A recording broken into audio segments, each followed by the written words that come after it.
축구 먼저 가겠습니다. NBA는 기분 좀 바뀔 수도 있어서 해축구 먼저 좀 빠르게 볼게요. A매치다 보니까 뭐 변수들이 있어요. 그렇기 때문에 간단하게 각 팀들의 어떤 처한 상황이라든가 뭐 선수들 어떤 선수들이 소집이 됐고 뭐 이런 것들 위주로 어제랑 똑같이 진행하도록 하겠고요. 자, 크로아티아 대 이제 슬로베니아 경기인데 특전사님 어서 오세요. 크로아티아 같은 경우 아시겠지만 모드리치가 있는 팀이 나라입니다. 일단은 뭐 데안 로브렌 옛날에 리버풀에서 뛰었던 수비 쪽, 그리고 보르나 소사 분데스에서 또 계속해서 뛰고 있고, 그바르디올 얘가 갑자기 어디였는지 기억이 안 나네. 라치오였나? 세리아 팀이었던 것 같은데 갑자기 기억이 안 나네요. 피오렌티나인가? 아무튼 피오렌티나 아닌데 아무튼 세리아 쪽에서 그래도 메넨글라드바인가 보다. 아무튼 간에 꽤 괜찮은 수비 자원이에요. 갑자기 팀 이름이 기억이 안 나는데 여기에 뭐 미드필더 쪽에 모드리치, 코바시치, 또 아탈란타의 파샬리치나 웨스트햄의 블라시치, 그리고 또 인터밀란의 페리시치, 크라마레치, 또 요즘 호펜하임에서 괜찮잖아요. 여기에 뭐 부디미르, 좀 나이가 많이 먹었지만 라이프치인가요? 감사합니다. 갑자기 팀이 기억이 안 나네. 감사합니다 대왕님.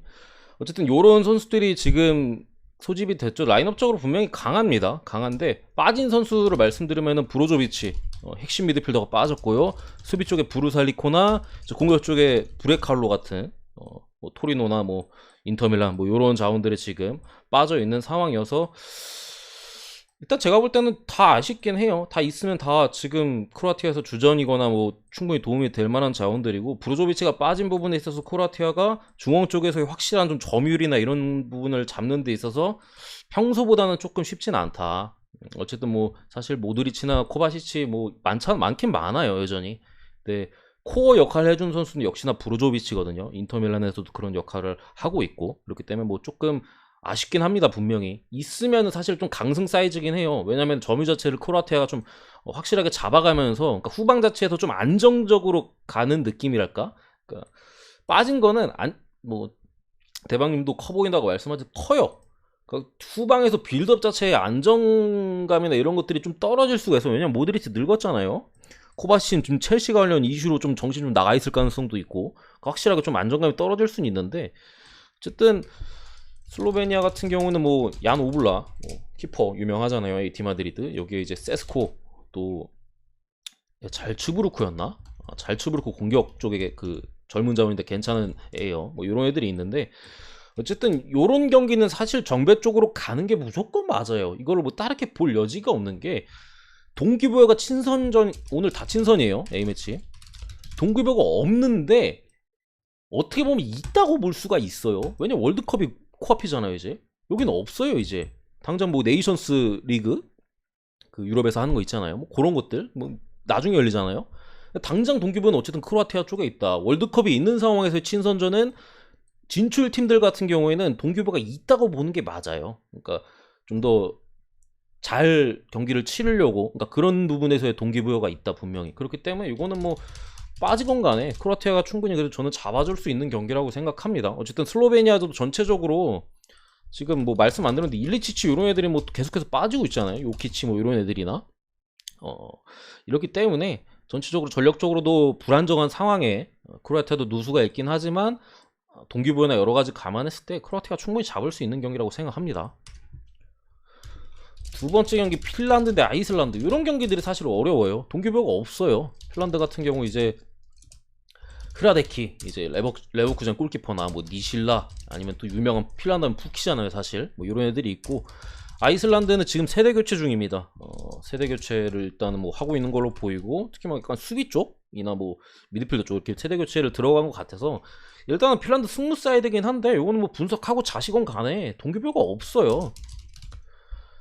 그래가지고 사실 일단 가장 먼저 보이는 거는 그래도 언더 쪽이지 않을까 싶고, 양팀 다 동기부여가 좀 떨어지기 때문에 추가로 이제 어쨌든 아이슬란드가 약간 세대 교체를 진행하는 과정 속에서 뭐 조금 원정 경기기도 하고 경기가 그렇게 잘 풀릴 것 같진 않아요. 핀란드의 약 우세를 보고 핀란드 승, 그리고 햄무 쪽까지 이런 느낌으로다가 봅니다. 그 다음에 아일랜드 대 벨기에. 어쨌든 이 경기도 이제 벨기에 쪽에는 동기부여가 친선이라 없는데, 뭐 월드컵 그 관련 말씀드렸잖아요. 첫 경기 때. 어쨌든 아일랜드 같은 경우는 지금 시먼스 콜먼이나 뭐 더피, 도어티, 결국에 뭐 아일랜드는 다들 아시다시피 수비팀이에요. 수비하다가 어떻게 역습 한 방 때려가지고 뭔가 이렇게 한 골 넣고 이기거나 아니면 뭐 0대0, 1대1 전형적인 이제 언더 뭐 그런 종류의 유명한 선수들 대부분 이제 수비 쪽 자원들이 많잖아요. 이런 상황이고 벨기에 같은 경우는 좋은 팀이죠. 뭐 선수들은 되게 많습니다. 미뉴얼레 골키퍼나 뭐 수비 쪽에 데나이어 쭉 적진 않을 게 워낙 많으니까 뭐 보야타나 아니면은 AC 밀란에서 또 최근에 그렇게 나쁘지 않은 살레마이커스나 보르나우, 뭐 테아테, 레스터 핵심 미드 틸레만스나 뭐 도르트문트의 토르강 아자르, 그리고 울버햄튼의 덴동커, 브라이튼에서 조금 아쉽지만 어쨌든 투르사 같은 자원들이 또 앞선에서 움직여줄 수 있겠고 로콩가, 뭐 망갈라, 그 장신 벤테케, 바추아이, 오리기, 야누자이, 도쿠, 그러니까 측면 쪽의 자원이나 뭐 공격 쪽의 자원들이 있는데 빠진 선수들을 말씀드릴게요. 루카쿠, 메르텐스, 아자르, 데브라이너, 악셀 비첼, 야닉 카라스코. 분명히 빠져도 라인업상으로는 분명히 좋긴 하거든요, 벨기에가. 근데 이런 경기는 사실 가면 안 되는 경기긴 해요. 어쨌든 뭐 전혀 친선전이라 뭐 그런 게 없지만 어쨌든 아일랜드 홈 경기고 벨기에가 원정 경기인 상황에서 전체적으로 핵심 선수들이 너무 많이 빠졌다 지금. 데브라이너, 루카쿠, 메르텐스, 악셀비치, 야니 카라스코까지 이거 뭐 거의 아자르도 사실 벨기에에서는 뭐 주전 먹을 수도 있는데 어쨌든 아자르 말고는 다 핵심이에요. 다 핵심 선수들이고 추가로 나머지 남은 선수들을 몇 면을 살펴봐도 최근에 어떤 흐름이나 여러 가지로 그렇게 좋은 선수들이 있진 않아요. 살레마이커스도 지난 시즌보다는 사실 조금은 뭔가 떨어져 있는 레앙한테 좀 밀리면서 그런 모습이고 틸레만스도 이제 후반기에 와가지고 좀 많이 퍼졌잖아요. 레스터 시티에서 뭐 약간 불화 이슈나 뭐 이적 관련 이슈도 최근에 있는 상황이고 토롱 아자르 부상으로 많이 날려먹었고 덴동커도 사실 울버햄튼에서 뭐 나쁘지 않은 자원이긴 한데 이렇게 수비하는 팀들 상대로는 조금 아쉽긴 해요. 이게 싸워주고 이런 자원이지 뭐 데브라이너처럼 이렇게 찔러주거나 그런 유형은 아니고 트로사 같은 경우도 브라이튼의 이번 시즌 문제가 뭔가요? 최전방에서의 득점이에요. 근데 그 부분에서 지분을 상당히 많이 차지하는 또 트로사고 로콘과 아스날에서 못 나오고 있고 뭐 벤테케도 지금 크리스탈 팰리스에서 주전 밀렸고 요런 느낌이어서 야누자이는 괜찮은 것 같은데 어쨌든 전체적으로 핵심들이 많이 빠졌고 남은 자원들 분명히 이름값은 있는데 전체적으로 지금 소속팀에서 그렇게까지 좋은 느낌은 아니다. 어제도 제가 노르웨이 분석하면서 약간 그런 식으로 말씀드렸잖아요. 비슷한 느낌이에요. 그렇기 때문에 이 경기는 정배적으로 배팅하는 게 아니다. 결국 이제 역배나 뭐 프렌 쪽 아니면 언더 쪽 이런 쪽을 잡는 경기라고 저는 생각을 합니다. 벨기에가 당연히 예전처럼 약해졌죠. 한창 뭐 펠라인이 있고 아자르 날라다니고 그때랑은 당연히 다르죠. 베르통엔, 베르마엘렌 그때 굉장했잖아요. 그때만큼은 당연히 아니고 어쨌든 다음 경기로 이제 잉글랜드 대 스위스. 아 참 요거 키워드리는 걸 깜빡했네. 핸드폰으로 보시는 분들은 좀 작을 수도 있으니까 이렇게 좀 이게 보기 좀 그림상 좋지 않더라도 이해해 주세요. 잉글랜드 대 스위스인데 일단은 이거는 뭐 잉글랜드 쪽 자원들은 불러드릴게요. 뭐 대충 뭐 케인, 뭐 그릴리시, 뭐 필포덴이나 뭐 마운트, 뭐 스털링, 핸더슨, 데클란 라이스, 벨링햄, 뭐 조금 이제 젊은 자원 같은 경우 스미스로 오나 뭐 경험이 적은 와킨스, 뭐 루크쇼, 메가이 이런 애들이 있는데 빠지는 선수가 어쨌든 제일 중요합니다. 근데 이거는 결국에 잉글랜드 쪽은 되게 제가 볼 때는 좀 위험해요. 그러니까 잉글랜드가 지금 뭐가 문제냐면은 측면 쪽의 자원들이 너무 많이 빠져요. 측면 수비 쪽 자원들 아놀드, 리스 제임스, 트리피어, 고드프리, 카일 워커, 벤 치렐. 그러니까 결국에 스위스 같은 팀은 중원이나 이제 수비 쪽이 강해요. 그러다 보니까 잘 버티는 팀이거든요. 결국에 이제 중원 쪽에서 잉글랜드가 어느 정도 압박을 받을 수 있는 상황에서 결국 그런 상대방의 압박이나 이런 거를 푸는 루트는 측면이거든요. 특히나 측면 수비가 그래서 빌드업시나 이런 상황에서 되게 중요한데 싹 다 빠졌어요 지금. 뭐 아놀드도 없고 뭐 리스 제임스 벤치렐도 없고 그렇다고 뭐 고드프리가 있는 것도 아니고 카일 워커 트리피어 다 빠져가지고 이거는 잉글랜드가 어쨌든 측면 쪽에서 그 누구냐 뭐 루크쇼 남아있고 아니면은 이제 사우스햄튼의 칼워터 피터스 이런 애들이 좀 있는데 분명히 확실하게 다운그레이드입니다. 루크쇼는 분명히 조금 뭐 유로 때나 이럴 때는 굉장하긴 했는데 어쨌든 뭐 반대쪽이나 뭐 이런 쪽에서 분명히 이제 좀 잉글랜드 입장에서는 사이드백 자원들이 분명히 아쉬움이 있고 이거 되게 커요. 지금 제가 첼시 경기 분석 때도 항상 리스 제임스랑 벤치를 말씀드리잖아요. 어쨌든 특히나 스위스 같은 잠그는 팀을 상대로 결국에 측면에서 이제 풀어줘야 되는데 그런 부분에 있어서 이거는 조금 잉글랜드가 고전할 만한 여지는 분명히 있다라고 보이고 스위스 쪽 같은 경우에는 뭐 아칸제 같은 역시나 수비 쪽 자원들 뭐 히카르도 로드리게스 뭐 여기 엘베디 뭐 샤키리 유명하잖아요. 자카나 미드필더 쪽에 아탈란타의 프롤러 그리고 지브릴소 얘가 어디였더라? 프랑크푸르트였나? 아무튼 여기에 이제 공격 쪽에는 엠볼로나 이제 아우쿠스부르크 콤비, 제킬이랑 이제 바르가스 요런 애들 아니 뭐 잘츠부르크에서 괜찮은 오카포 요런 애들까지 있는데 일단은 사실 잉글랜드가 근데 사실 스쿼드 자체가 엄청 두껍긴 해요. 두껍긴 하고 들리는 바에 의하면은 이번 훈련에 약간 뭐 일군끼리 그러니까 이번 경기 스타팅 라인업끼리 그러니까 훈련을 했다는 거 보면은 좀 이렇게 제대로 맞춰보려는 것 같긴 하거든요. 근데 어쨌든 저는 조금 불안한 부분이 있어서 이렇게 봅니다. 잉글랜드 야구세 느낌으로 보고요. 어쨌든 스위스 같은 경우 저득점이 좀 많이 나는 유형이다 보니까 잡아도 한 골차 1대0이나 2대1 아니면 무승부 가능성이 분명히 있다 생각하고 그리고 언더 쪽까지도 봅니다. 저는 뭐 1대0 아니면 1대1일 것 같아요. 제 생각에는. 넘어가고요. 다섯 번째 경기가 카타르 대 불가리아인데 잘 모르겠습니다. 잘 모르겠는데 카타르가 홈이고 월드컵 준비하잖아요. 불가리아는 아무것도 없어요. 이런 거 그냥 카타르 승 넘어가겠습니다. 베팅은 안 했어요 저는.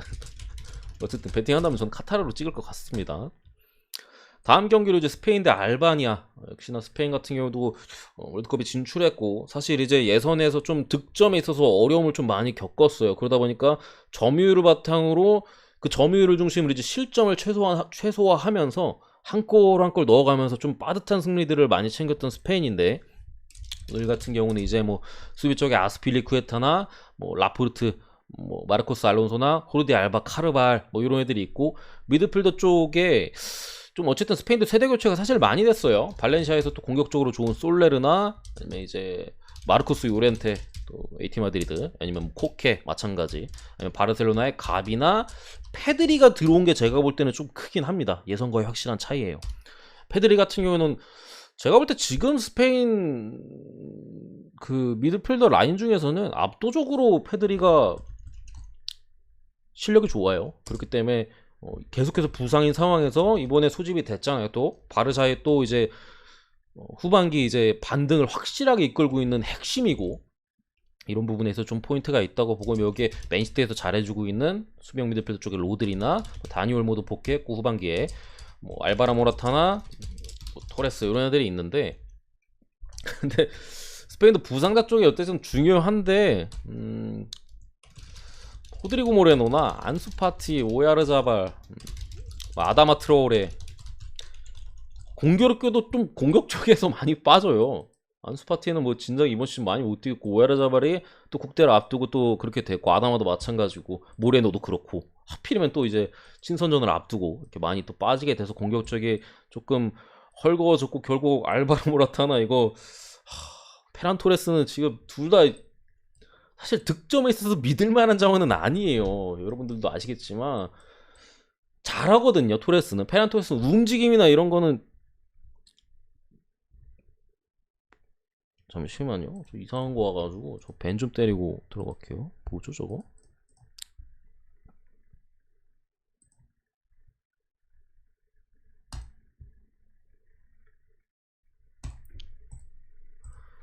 어쨌든 움직임이나 이런 부분에선 좋은데 결정력들이 둘 다 사실 그렇게 좋은 공격수들은 아니다. 이런 부분에서 조금 의문이 따르긴 하는데 그리고 어쨌든 알바니아도 말씀드리면 알바니아 같은 경우는 기본적으로 이제 좀 점유율을 조금 중요시하는 팀이고 아무래도 근데 스페인 상대로는 본인들의 축구가 안 나올 가능성이 상당히 높고 그렇지 않은 경기에서 알바니아는 좀 많이 고전하는 모습을 보입니다. 본인들의 색깔이 안 나오는 경기에서 역시나 뭐 수비 쪽에는 히사이 측면 쪽에 여기나 이제 아탈란타의 짐시티 로마의 쿰블라 이런 애들이 있고, 뭐 전체적으로 나머지 애들은 뭐 아슬라니 같은 애들이 뭐 이번에 첫 소집인 것 같은데, 엠폴리에서 뛰는. 그러니까 뭐 어쨌든 수비 쪽에 조금 선수들이 있고, 뭐 그나마 뭐 공격 쪽에도 브로야 사우스햄튼에서 이번 시즌 잘해주고 있잖아요. 첼시에서 임대 와서. 얘나 뭐 마나에 이런 애들이 조금씩 그래도 이름값 있는 애들이 있긴 있어요. 있는데 저는 패드리가 크다고 생각합니다. 못 넣어도 많이 만들어줄 것 같아요. 못 넣어도 많이 만들어줄 것 같고, 특히나 어쨌든 페란 토레스 같은 유형도 이게 어떻게 보면은 스페인에 잘 어울리기는 해요. 사실 움직임이나 이런 것들은 되게 좋아서 스페인 자체가 찬스는 좀 많이 만들 것 같다. 물론 사실 다 날려먹으면 어쩔 수가 없는데, 이게 전체적으로 패드리까지 가세한 이제 스페인의 라인업이나 이런 것들을 봤을 때 전체적으로 기회 창출이나 이런 부분에 있어서는 예선에서 보여줬던 스페인의 약간 빈공 그런 느낌보다는 조금 더 확실하게 많이 찬스를 만들 걸로 보이고, 특히나 이제 알바니아의 득점 가능성을 저는 좀 낮게 봅니다. 그렇기 때문에 스페인 만승을 보고요. 그리고 언더 봅니다. 2대0, 3대0 봅니다. 근데 제 생각에 언더 쪽에 뭐 메리트는 조금 더 있는 것 같아요. 배당 메리트. 근데 뭐 마인이 좀 더 좋아 보이는 건 당연하고, 어쨌든 이 정도 보고요. 7번째로 독일 대 이스라엘. 여기도 뭐 독일도 부상자가 좀 많죠. 독일 같은 경우 뭐 류디거나 뭐 긴터, 조나단 타나, 뭐 헨리크, 뭐 이런 수비적 자원들, 건터도 이번 시즌 나쁘지 않고, 니코 슐러터백도 좋은 자원이고 뭐 한데, 일단은 계속 불러드리면은 뭐 균도안, 하베르츠, 무시알라, 밀러, 베르너, 은메차, 사네 라인업 자체는 괜찮은데 결국엔 빠지는 선수들이 조금 커요. 나브리가 또 못 나오고요. 측면 쪽 바이에른. 여기 비르츠가 또 시즌 아웃 당했잖아요. 아마 십자인대 파열인가? 제 기억에 장기 부상인데 또 최근에 빠지게 됐고, 폴란트도 이제 못 나오고, 레옹 고레츠카도 부상. 여기 이제 또 공격 쪽에 공미 쪽에 호프만이나 마르코 로이스, 여기 킴미까지도 오늘 경기 좀 못 뛴다는 얘기가 있어요. 이래가지고 독일이 어떻게 보면은 좀 경험이 떨어지는 선수들이 많이 출전할 가능성은 분명히 있어요. 미드필더 쪽에 아마 균도안이 그래도 좀 나와주지 않을까 싶고, 한 자리 하면 무시할라나 뭐 하베르츠 뭐 이런 느낌으로 나올 것 같고, 공격 쪽에 뭐 밀러나 베르너, 뭐 사네 이런 식으로 나오겠죠.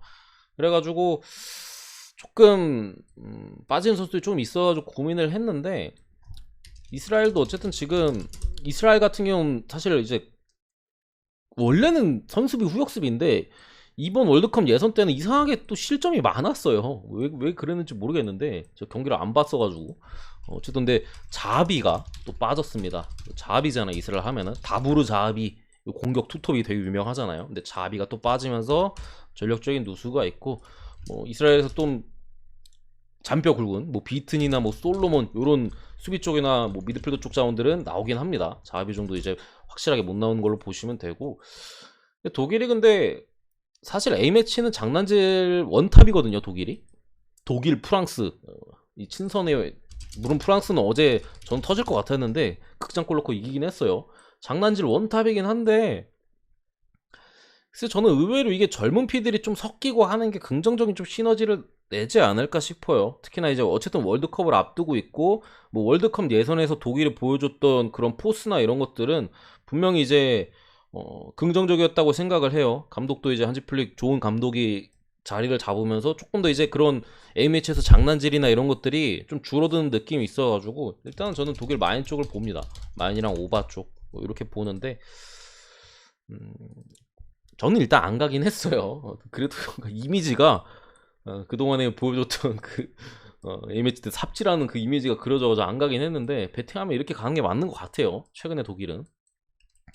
보고 마지막 경기로 네덜란드 대 덴마크, 굉장히 어려운 경기입니다. 일단 네덜란드 같은 경우는, 네덜란드가 참고로 오늘 경기에 뭐 약간 포메이션 관련 실험을 한다는 얘기가 조금 있어요. 그래가지고 뭐 3-4-1-2 포메이션 뭐 실험한다는 얘기도 있고, 사실 바날이 또 코로나로 해가지고 좀 몇몇 훈련에 또 빠져 있었었고 그런 좀 이슈가 있긴 합니다. 근데 어쨌든 지금 네덜란드가 그래도 긍정적인 부분은 소집된 선수들이 각 소속팀에서 활약상이 상당히 좋아요. 더리우트나 뭐 반다이크, 뭐 나다나케, 뭐 블린트, 또 둠프리스, 뭐 하테보어나 복귀한 하테보어나 뭐 베이날둠은 좀 그래도 그나마 지금 불러들인 선수 중에서 소속팀에서 활약이 좀 아쉽죠. 클라센, 데론, 쿠프메이너스나 프랑키 데용도 지금 많이 살아났고, 베르바인, 단주마 최근에 비아레알에서 미쳤잖아요. 데파이도 복귀를 했고, 베우스트도 사실 저는 볼프스에 있을 때보다 벌리에 있을 때가 더 나은 것 같아요. 폼 자체가 올라온 것 같고, 빠지는 선수 같은 경우 이제 아인토벤의 각포 아니면 이제 팀버 수비 쪽에 요런 이제 네덜란드 리그에서 뛰는 선수들이 좀 빠져 있는데, 기본적으로 이제 전체적으로 소속팀에서 다 좋은 모습을 보여주는 그런 이제 선수들이 있어가지고 저는 긍정적으로 일단은 보고 있는데, 좀 포메이션 실험한다는 얘기나 이런 것들이 좀 있어가지고 좀 걱정되긴 해요. 뭐 덴마크 같은 경우에는 수비 쪽에 요아킴 앤더슨, 크리스탈 팰리스에서 상당히 좋은 젊은 수비수죠. 여기에 이제 레스터 땜빵 수비, 델스테르고르나 메을레 아탈란타 측면 쪽, 여기에 뭐 이번 시즌 부상으로 많이 날려먹은 마티아스 옌센, 또 브렌트포드, 여기에 뭐 델라이니 아니면 뭐 에릭센이 복귀를 했고, 노르고르나 뭐 린스투룸 같은 미드필더 자원, 아니면 뭐 스코프 올센 같은 최근에 이제 좀 뜨는 덴마크 젊은 미드필더 쪽, 여기에 뭐 후이비에르 다들 아시겠죠? 여기에 라이프치히에서 뛰는 폴센이나 덴마크에서 잔빼가 굵은 코넬리우스 공격 쪽에, 여기에 뭐 돌베리 요즘 괜찮은 이런 애들이 있어서 사실 어느 정도는 강대강이에요. 요거는 강대강이라서 좀 어렵긴 한데, 저는 기본적으로 네덜란드 승무 사이드 같아요. 전체적으로 봤을 때 분명 덴마크도 강하긴 하거든요.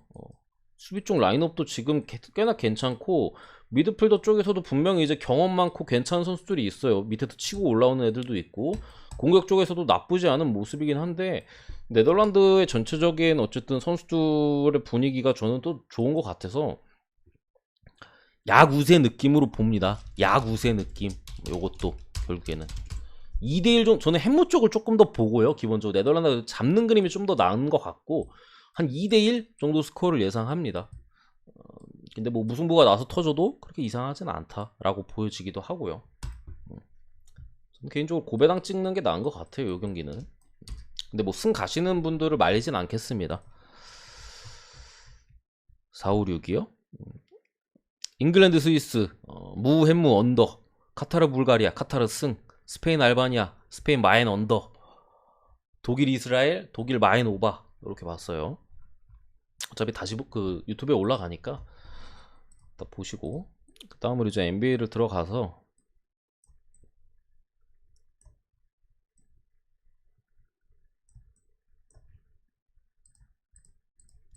잠시만요. 기준점이 바뀐 게 있나 한번 확인해보고, 제가 매번 뭐 분석 때마다 말씀드리긴 하지만 제가 이렇게 눈으로 보다가도 못 보고 지나가는 경우가 있어요. 그래서 제가 기준점을 잘못 말씀드리면은 여러분들이 정정해 주시면 됩니다. 미러키 멤피스가 바뀌었구나. 오케이, 한번 가보죠.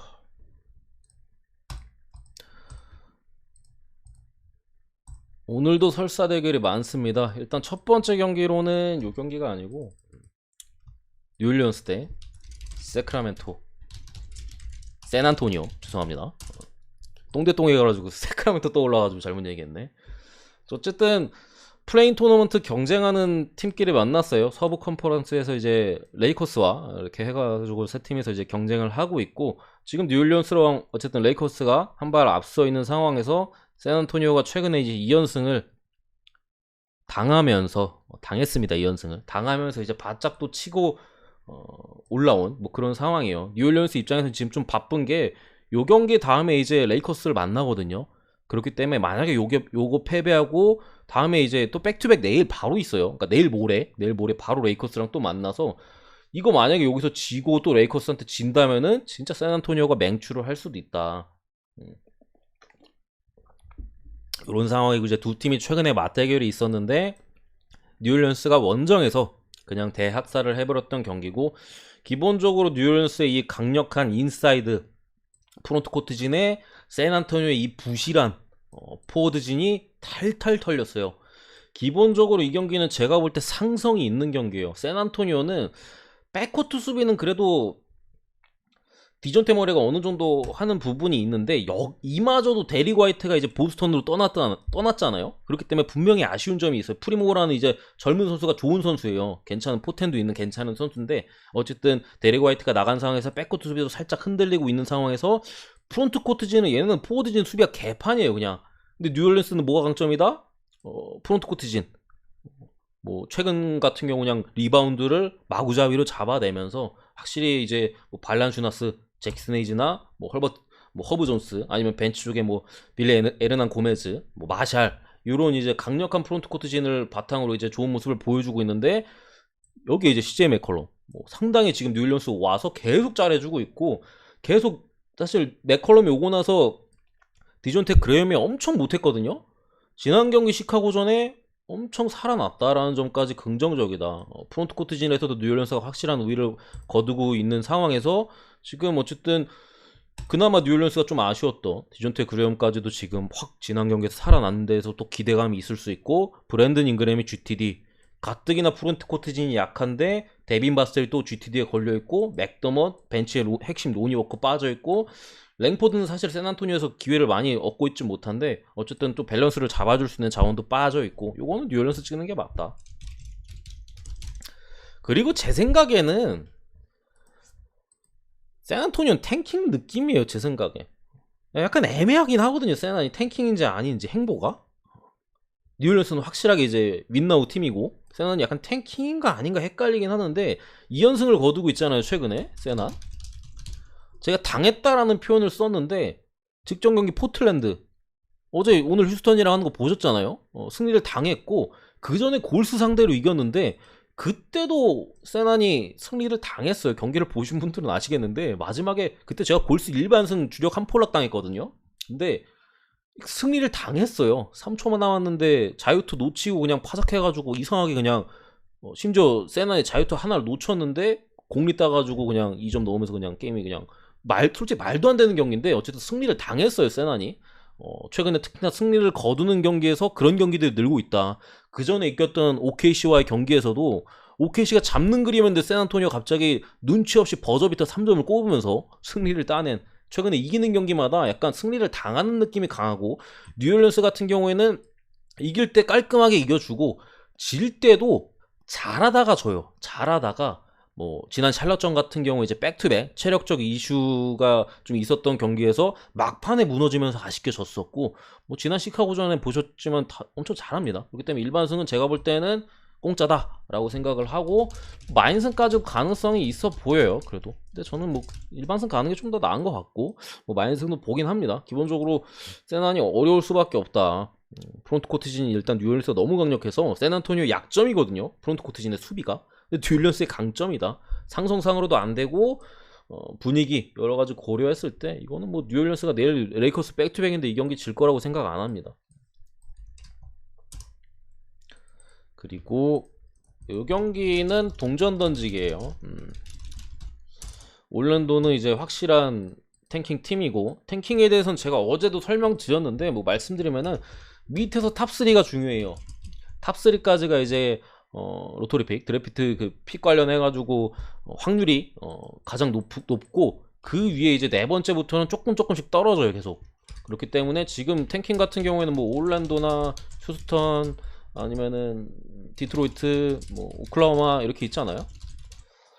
승수를 옆에 적어드리면은 요래요. 다닥다닥 붙어있어요. 어떻게 보면은 지금 뭐 동부 컨퍼런스 같은 경우 마이애미나 미러키 뭐 필라델피아 가지고 1위 경쟁이 치열하잖아요. 제가 볼 때 꼴등 경쟁이 더 치열해요 지금.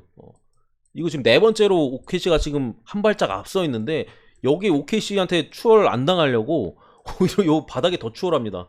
치열합니다. 오늘 디트로이트 워싱턴한테 그냥 경기 그냥 버리는 거 보셨잖아요. 그런 느낌으로다가 근데 세크라멘토도 사실 세크라멘토는 플레인 토너먼트를 노리고 이 트레이드를 진행했거든요. 사보니스를 또 데려오고 할리버튼을 보내고 약간 이런 식으로 이제 하려고 했는데 그게 다 물거품이 됐다.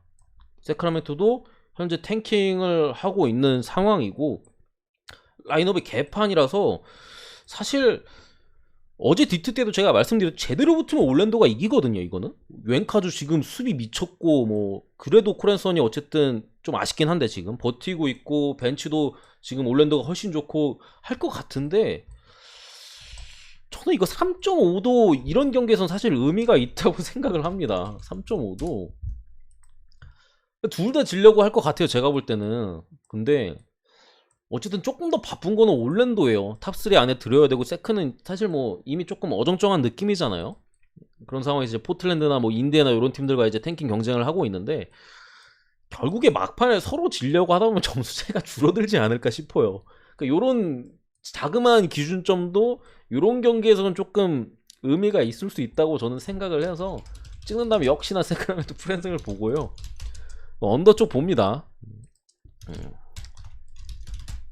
서로 이게 근데 언오버 같은 경우도 조금 어려운 게 서로 튕긴다고 볼 수도 있는데 서로 수비가 없어가지고 그냥 열어줘가지고 득점을 할 수도 있어요. 뭔 느낌인지 아시죠? 그러니까 서로 안 넣으려고 팅팅거릴 수도 있는데 야 이걸 어떻게 안 넣어 할 정도로 수비를 열어줄 수도 있단 말이에요. 포틀랜드나 오클라호마가 하는 것처럼 말도 안 되게 수비를 열어줄 수도 있어서 언더도 분명히 좀 리스크가 있다. 근데 어쨌든 간에 뭐 최근에 보여주고 있는 올랜도의 수비력이나 이런 걸 감안했을 때는 저는 그래도 언더가 나은 것 같아요. 뭐 웬카주나 말씀드렸듯이 이런 애들이 수비가 지금 좀 너무 좋아가지고 특히나 올랜도도 튕길 수비가 좋은데 튕길 거고 하다 보니까 그래도 저득점이 좀 더 나아 보입니다. 어우 똥대똥. 이거는 공짜죠. 토론토 대 인디애나. 토론토 승. 토론토 마에는 근데 조금 어쨌든 기준점이 높긴 한데 9.5예요. 9.5고 왜 그러냐면 토론토도 지금 오지 아누노비가 돌아오면서 확실하게 강해졌어요. 지난 이제 클리블랜드 어떻게 보면은 토론토가 이번 시즌 내내 클리블랜드만 만났다 하면은 되게 고전했었는데 벤블릿이 이제 누구야 갈란드를 잘 따라다니면서 갈란드가 부진했고 프론트 코트진 역시나 오지 아누노비가 돌아오면서 시약함에 날뛰면서 좋은 모습을 보여줬다고 생각을 해요. 근데 어쨌든 오늘 경기는 이제 인디애나가 브록던 할리버튼이 동시에 출격하는 걸로 보이고 조야라테가 빠진 부분, 잭슨이 빠진 부분은 아쉽긴 합니다만 그래도 뭐 비타제 있고 젤런 스미스도 있는데 둘 다 GTD긴 해요. 해가지고 어쨌든 인디애나도 지금 약간 뭐 탱킹 느낌이거든요. 뭐 리칼라이 감독이 사실 그렇게 뭐 탱킹 하려고 작정하는 감독은 아닌데 뭐 자연스럽게 그냥 못하다 보니까 탱킹이 되는 것 같아요. 인디애나 같은 경우는.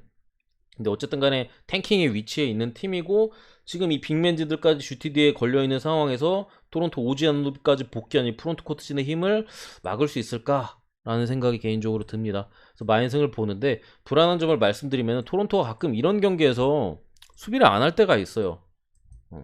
사실 공격하는 것보다 수비하는 게 더 힘이 들거든요.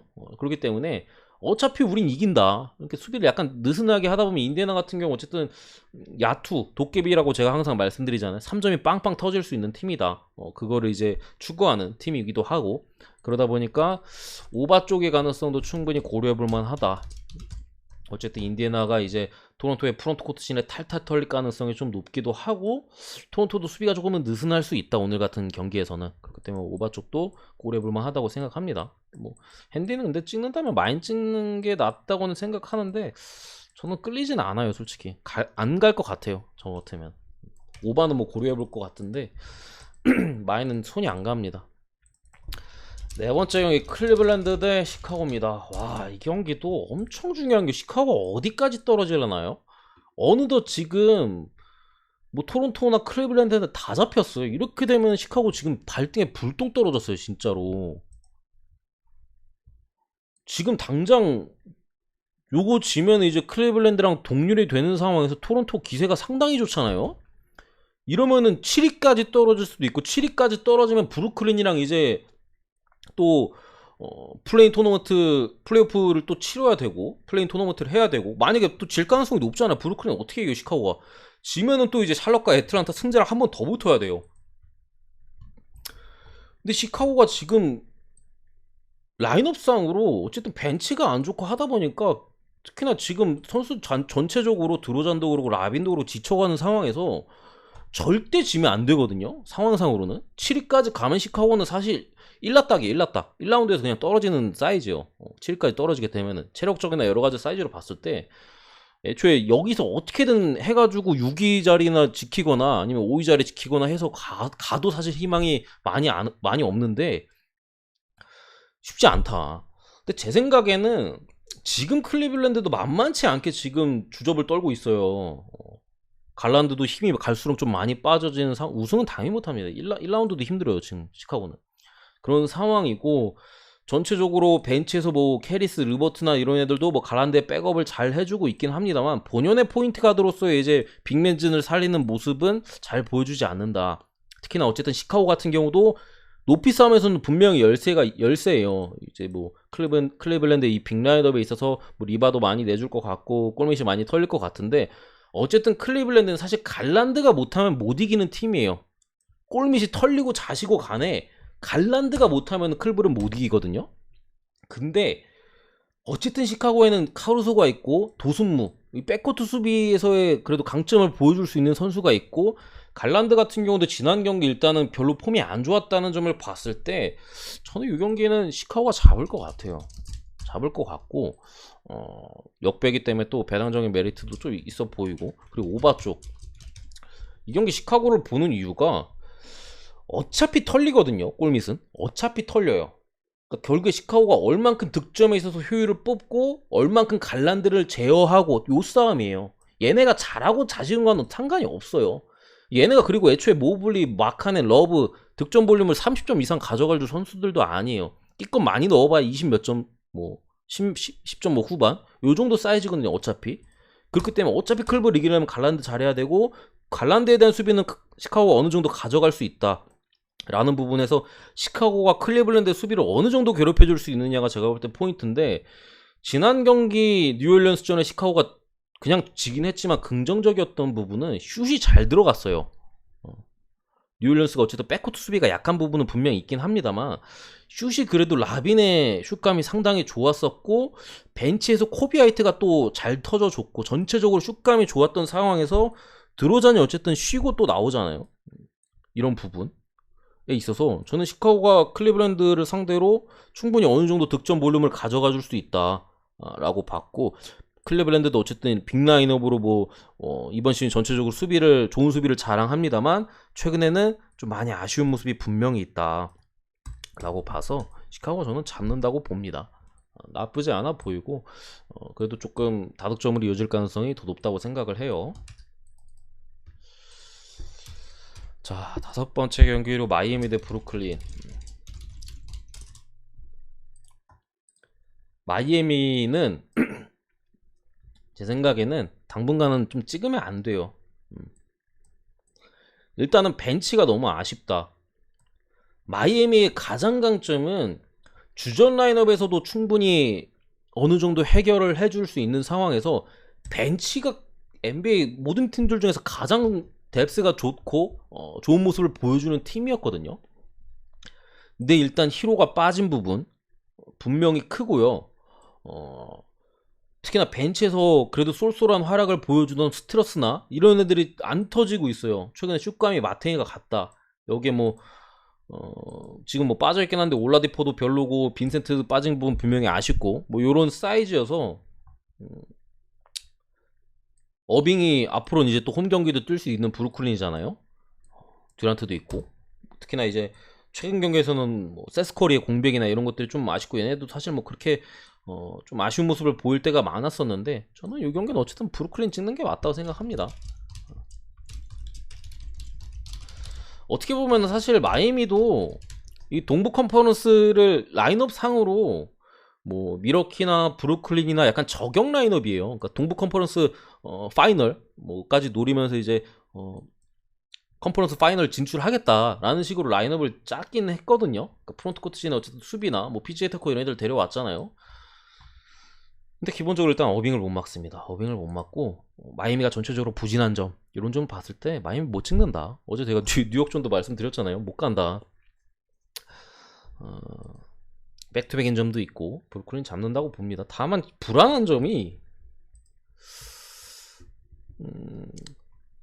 물론 마이애미인 거는 알겠는데 2.5가 그래도 마이애미니까 뭐 2.5 오케이인데 좀 그 2.5가 맞나요 이게? 지금 히로도 없는데?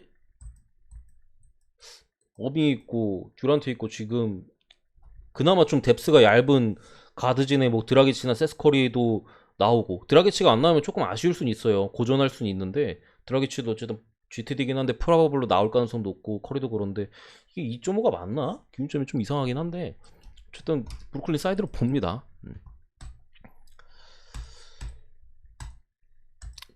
저도 그렇게 생각합니다. 잠반자님, 저도 그렇게 생각을 하고, 이 경기는 저는 모르겠어요.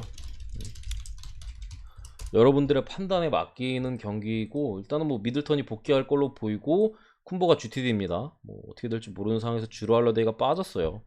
여기에 뭐 멤피스 같은 경우 자모란트가 빠져 있고, 브랜든 클라크 벤치 쪽에 이제 프론트 코트진에 또 누수가 있는데, 저 잘 모르겠습니다. 이 경기는 주루 빠진 거 제가 볼 때 되게 크긴 하거든요. 안 갑니다. 어느 봐도 안 갈 것 같고, 뭐 승패도 안 갈 것 같은데, 저는 일단은 미러키 쪽으로 보고요. 안 갑니다. 안 가요. 별점도 엄청 낮아요. 이 경기는 뭐 오바 봅니다. 근데 뭐 안 갑니다. 너무 어렵다. 알아서 가세요. 여러분들의 판단이나 뭐, 저도 거의 찍는 수준의 분석이어서 분석 그냥 안 하겠습니다. 저런 경기는 사실 주력으로는 찍는 거 아니에요. 뭐 부주력이나 고배당으로는 뭐 그냥 동전 던지기나 이제 나 관전배 때리겠다 뭐 이런 느낌으로 가는 거지, 안 가는 게 맞고요. 주력으로는. 그 다음에 이제 OKC 대 덴버. OKC가 이거는 뭐 당연히 덴버가 이기는 경기고, 덴버가 마포주가 지금 GTD에 떴네요.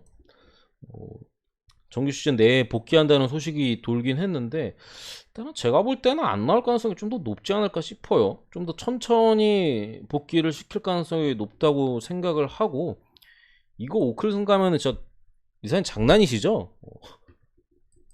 이거는 제 수중에 1조가 있다고 해도 덴버에 다 박습니다. 있으면 덴버에 다 박습니다.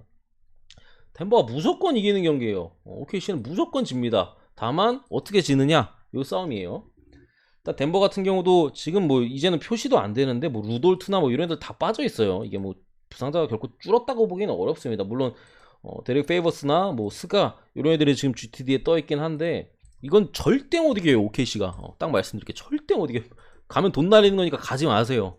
1,000원도 아깝습니다. 덴버가 결국 이제 핸디 뭐 언어 어떻게 가냐인데, 어쨌든 OKC는 수비를 안 해요. 최근에 수비를 안 하기 때문에 덴버의 화력이 빵빵 터질 가능성이 높다. 특히나 이제 덴버가 계속해서 제가 말씀드리는데 벤치가 살아나고 있어요. 또 그런 거 필요 없어요, 리사님. 지금 시즌 막판에 그런 거 필요 없습니다. 지금 탱킹팀 말씀드렸잖아요. OKC가 21승으로 탑 4 중에 가장 앞서 있어요. 얘네 무조건 져야 돼요. 어떻게든 이게 탑3 안으로 들어가려면은 가장 앞서 있기 때문에 전 경기 다 줘도 이제 좀 빡센 상황이에요. 그렇기 때문에 이건 아예 사이즈가 없고, 덴버 같은 경우도 지금 순위 싸움이 지금 서부 컨퍼런스 미네소타랑 해가지고 상당히 치열하잖아요. 그런 상황에서 지금 덴버가 흐름 자체가 너무 좋기도 하고, 특히나 벤치 뭐 본스 아일랜드나 이런 애들이 지금 야투감이 미쳤다, 던지면 들어간다 이러면서 이제 덴버의 가장 문제였던 요키치 외에 다른 선수들이 해주지 못하고 있는 부분을 벤치에서 분명히 좋은 모습을 보여주는 선수가 많고, 에런 고든이 그렇다고 빠지는 것도 아니고, 이 경기는 제 생각에 언어바는 오바 쪽이 일단은 조금 보이고요. 스가의 좀 출전 여부가 그래도 어쨌든 OKC가 득점 볼륨을 가져감에 있어서 좀 중요해 보이는데, 전 기본적으로 덴버 마인 오바 봅니다.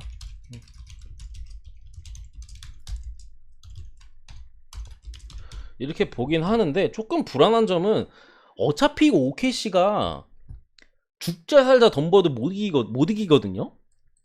그러니까 덴버도 수비를 안 할 가능성이 조금 있긴 해요. 그런 상황에서 만약에 스가가 나오고 하면은 좀 다득점으로 가면서 이게 13.5까지는 안 갈 가능성이 있다. 그런 부분에서 저는 스가가 나오면 오바 찍는 게 당연히 훨씬 더 좋아 보이고, 스가가 빠진다면 OKC가 아무것도 못하고 진다. 마인이 더 좋아 보이고, 약간 느낌이 아시겠죠? 스가 출전 여부가 좀 중요하긴 하다. 스가 안 나오면 30 마인도 봅니다. 그 다음에 이제 마지막 경기 또 붙었습니다. 요 놈들. 포틀랜드 대 휴스턴인데, 이 경기는 다시 백투백으로 양 팀이 치러지는 경기고, 어떻게 보면은 뭐 휴스턴도 포틀랜드랑 다시 백투백으로 붙기 때문에 뭐 이동이나 이런 부분에 있어서 체력적인 이슈는 뭐 크지는 않아요. 어떻게 보면 이제 또 탱킹 팀끼리 만났는데 포틀랜드가 오히려 갈 길이 더 바쁜 상황이고 휴스턴이 조금 더 여유가 있는 상황이라고 생각을 해서 저는 뭐 다시 나눠 먹기 뭐 말씀하시는데 뭐 그럴 가능성이 있습니다. 어쨌든 양 팀 다 탱킹이라서 뭐 포틀랜드도 확실하게 지금 탑3 자리에 가장 유리한 위치에 있거든요. 지금 포지션이 이래요. 바닥 밑바닥 지금 네 팀이.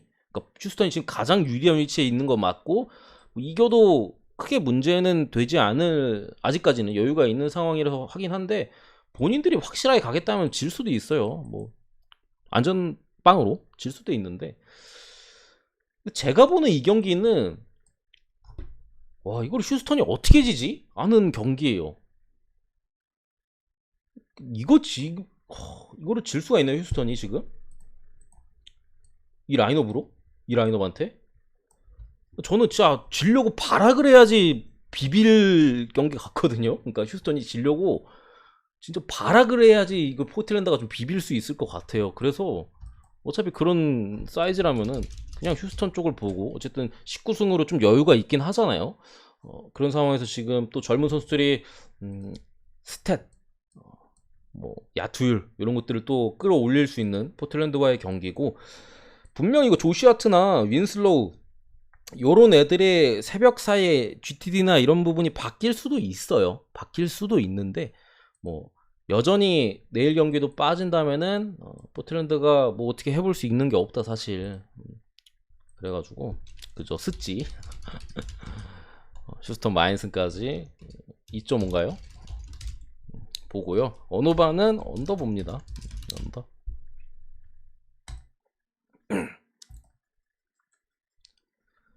글쎄요 파울이나 이런 건 잘 모르겠네요. 어쨌든 제 분석은 여기까지입니다. 여기까지 마무리.